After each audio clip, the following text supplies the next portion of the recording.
আপনি যখন আপনার স্ত্রীকে কাঁদাচ্ছেন, কষ্ট দিচ্ছেন, আঘাত দিচ্ছেন, প্রতিনিয়ত তার চোখের পানি ঝরাচ্ছেন, আপনার কবরে যাওয়ার পরে হতে পারে আপনি হাজী সাহেব,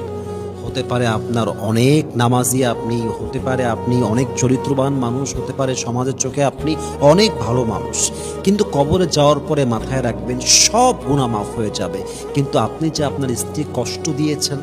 তার চোখের পানি ঝরিয়েছেন, তাকে অকারণে অবহেলা করেছেন, তাকে অমানুষের মতো আচরণ করেছেন, এই গুনাহটা মাফ হবে না জাস্ট একটা কারণে, কারণ আপনি বান্দার হক নষ্ট করেছেন। একজন বান্দা যদি নামাজ না পড়ে ক্ষমা হতে পারে,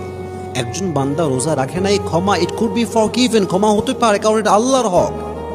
কিন্তু বান্দা যখন আরেকজন বান্দার হক নষ্ট করে, তাকে আঘাত দেয়, কষ্ট দেয়, চিট করে, বেঈমানি করে, চোখের পানি ছড়ায়, আল্লাহ বলছে তুই আমার হক নষ্ট করলি, আই উইল ফরগিভ ইউ, কিন্তু তুই আমার